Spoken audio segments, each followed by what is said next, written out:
Hello. If you should be wondering why this is the same strange perspective as in yesterday's vlog, the reason is really simple. I'm recording these back to back because I will head out to the Battletech Hamburg and Mechforce Germany Weihnachtsfeier, which is a Christmas party, in Hamburg tomorrow. And yeah, so I will probably not be able to record on Friday and on Saturday, and so I will record in advance to not miss a day of Daily December. Yeah, I talked about some alternative forms of role-playing yesterday, and today, now, I want to talk about philosophy of role-playing. What I mean by that is the overarching reason, I'm making meatballs by the way, the overarching reason and idea behind most of the stuff I'm talking about here.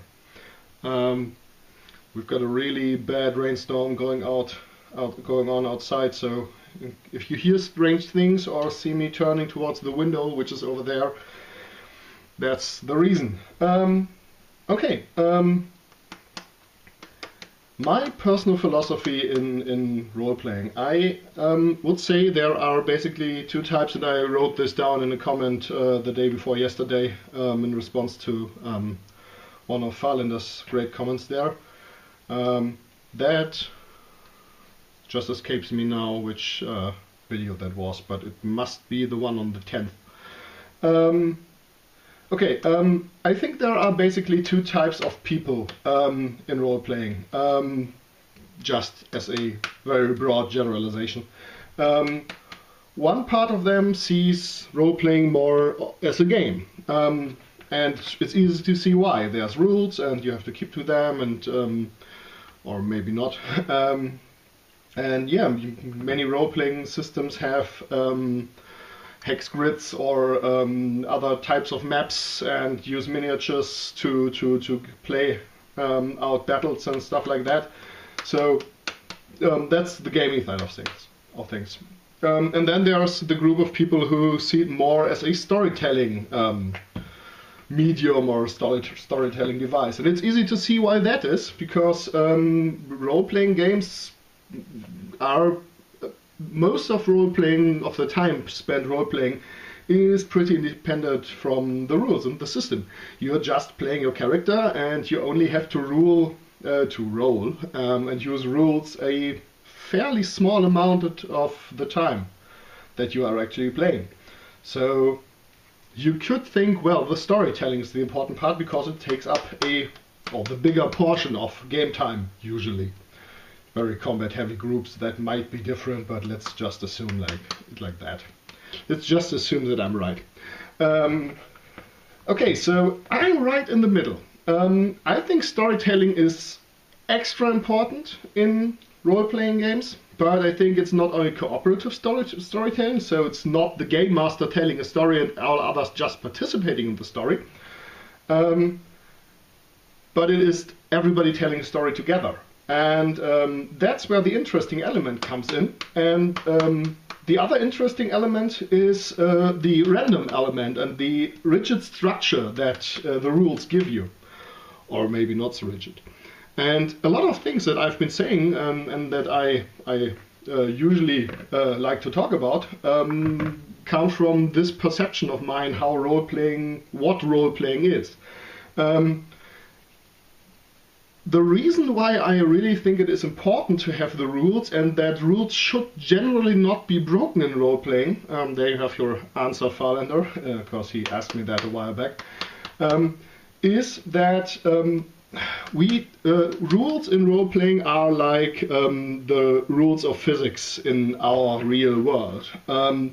You generally don't see them broken. And I don't mean the formulas and people making up rules, but, well, they are there, they are observable, they are real for all that we know, and they are just described in physics. So this meatball will fall down when I throw it up, and that's how it is. And if it starts to float up, there's usually a reason for that, and it can be explained. And I would be really shocked if it suddenly started to just float away and levitate. And I think it's the same with rules within role-playing. It will not always be that obvious. And a lot of the rule-breaking, quote-unquote, I'm not going to do that because my fingers are full of meatball stuff here.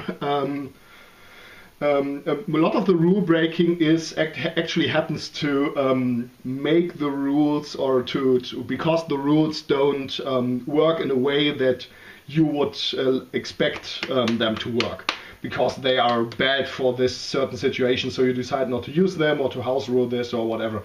And that's why I think it is important to have the right system, so you don't have to constantly break the rules, because only the combination of the storytelling abilities of everybody involved, the players and the game master, plus a really good system to give your whole game structure and to sometimes limit you, and to break your plot, so to speak, really makes role-playing an interesting experience, and makes it way more interesting than just a storytelling experience where everybody can basically wish into existence whatever they like, and is not limited in any way. Yeah, that's what I think is interesting. This element of surprise, this element of wonder, the ability to, or the inability to know what the status quo will be when you finish this game. Like, your character might be dead, your character might be king, your character might have become a dragon. And as a game master, the same. Your group might be dead, your group might suddenly be kings, whatever. And you didn't anticipate it, and you really didn't want this to happen. You were not necessarily against it, but you just hadn't thought of it. And that's the brilliant thing about role-playing. And that's why I think we should all have the ability to be surprised by the outcome of roles, and we should not modify roles to just get to some point in our plot that we've made up, and we shouldn't manipulate the rules or violate the rules in a very direct way. I think it's absolutely okay to think about these things in advance, and to as with the example with my group getting into trouble with the Inquisition few videos back, I really don't know which one. I've thought about it a whole lot, and my group has thought about it a whole lot, and I think it will have provided us all with some form of entertainment during the 14 days that we will not have played when we start again. And I think everybody will come in there, and we will all not know what is going to happen, and that's the really interesting part. And yeah, that's about it. So my philosophy in role-playing games: I have to watch my fingers to turn the camera off, or I would have to wash the camera afterwards, which wouldn't be too bad because it's somewhat waterproof. It's a sports camera that I bought a while ago, and I really thought I would probably, well, I didn't really think I would need it, but yeah, I'm rambling. Okay, fingers washed. Please subscribe to the All4Geek Alliance, watch my other daily vlogs for the whole month of December, and yeah, so follow me on Twitter. If you have any comments, thoughts, ideas for what I should cover in future videos, leave them in the comments or write them to me on Twitter. You will find my Twitter handle @EvilDanWallace in the description and everything else. You can also visit the Geek and Sundry forums, which is a great place for in-length role-playing discussions. You will find me and a lot of other interesting people there. Probably more interesting than me, the others. Okay, great. Thank you, and thank you for watching, obviously. And yeah, I will go on with my meatballs. Bye.